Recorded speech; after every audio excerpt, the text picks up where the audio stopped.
All right, today we're getting a really rare peek inside Google's secretive innovation hub, Google Labs. We're going to use some insights from one of their own, Josh Woodward, to see how they're literally building the future of how we interact with AI. And they're starting with a claim that is pretty bold. Okay, just let that sink in for a second. According to Woodward, pretty soon, we're all going to look back at typing prompts into a little text box the same way we look back at dial-up internet, you know? It's this huge signal that the way we talk to AI isn't just changing, it's already obsolete inside the very teams that are building it. And that, of course, leads to the big question for this whole explainer. If that familiar little prompt box is already old news for most of us, what in the world is going to replace it? To answer that, here's our game plan. We're going to start with this idea of the end of prompts. Then we'll look inside the really unique culture of Google Labs. We'll dive into the wild progress in AI video, see how AI agents are learning to actually do things, and then finally we'll take a look at what might be just over the horizon. So, let's tackle that first big idea, the end of prompts. Woodward says the way we tell an AI what to do is already changing at a ridiculous speed, and it's moving way beyond that text box we've all just gotten used to. What Woodward describes is this really interesting split in the road.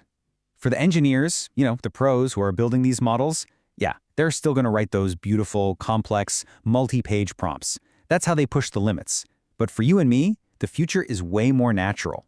It's about bringing your own stuff to the table, dragging and dropping a PDF, pointing it at an image, or just talking to it to give it all the context it needs. So here's the crucial thing to get. This is not about giving the AI less information. Not at all. These models are hungry for context. The real revolution is in how we give it that context. We're moving from typing complicated instructions to just doing things that feel more direct and intuitive. So how does this future actually get built? Well, let's look at the place where these ideas come to life. Google Labs. You should think of it like this small, scrappy team of builders that operates like a fast-moving startup, but right inside of Google. And when we say fast, we mean it. This number, 50 to 100 days, is basically their guiding principle. That's the window they give themselves to go from just an idea to an actual product that real people can use. In a company where projects can take years, this kind of speed is a massive advantage, especially when you're in a huge tech shift like we are with AI. They also have a completely different way of looking at success.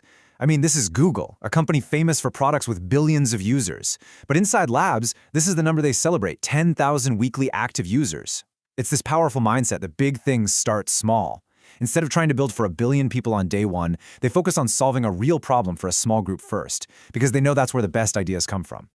So who are these people? Well, Labs is looking for a very specific kind of person.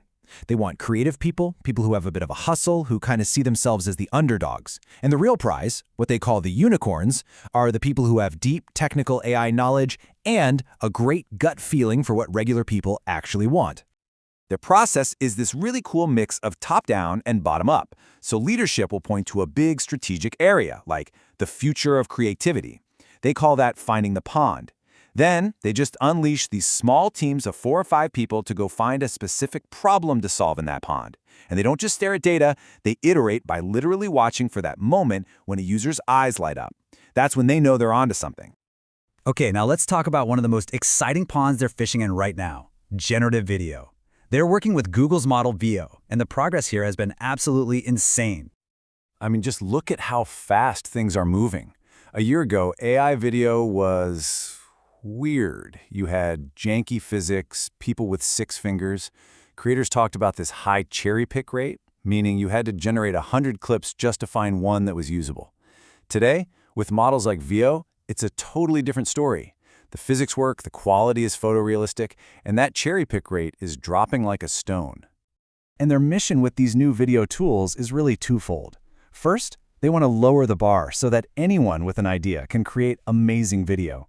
But at the same time, they want to raise the ceiling, giving professional creators these incredibly powerful new tools that can do things we can't even imagine yet. All right, let's get into another huge jump forward. We're moving from AI that just gives you information to AI that can actually do things for you. We're talking about AI agents, and the project at Labs working on this is called Mariner. The whole problem these agents are built to solve is what Woodward calls toil. And it's such a perfect, simple word for it, right? It's all those annoying, repetitive, grumpy-making tasks that you just hate doing. So where is all this toil? Well, we all have examples in our own lives, like trying to book a complicated flight. But what the team is finding is that the really juicy, high-toil work is in the business world. Think about having to update 5 different sales databases after a single phone call, or an agent helping a customer by browsing a website with them. These are the boring, time-sucking tasks that AI agents are perfect for. So, with everything moving this fast, you have to wonder, where is this all going? What's next on this crazy accelerating ride of innovation? Woodward uses this awesome metaphor from the author Stephen Johnson to describe right now.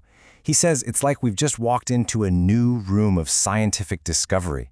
But instead of just one door leading out, there are 30 doors. And each one of those doors opens up into a whole new set of possibilities. The potential is just exploding outwards. And if you want a really stunning, concrete example of one of those doors flying open, look at coding. Right now, at Google, 25% of all new code is being written by AI, a quarter. And Woodward thinks this is still an underhyped area. As these AI models get better at fixing their own mistakes, the speed of all software development is just going to go off the charts. And that brings us to the final and maybe the most important question that Woodward leaves us with. Right now, as we're creating these tools that are going to shape the world for generations, we have to decide what we're building them for. So the question we all need to be thinking about is this one. Are we building tools to replace people, or are we building them to amplify people? That's the choice, and it's at the very heart of the AI future we're all building together.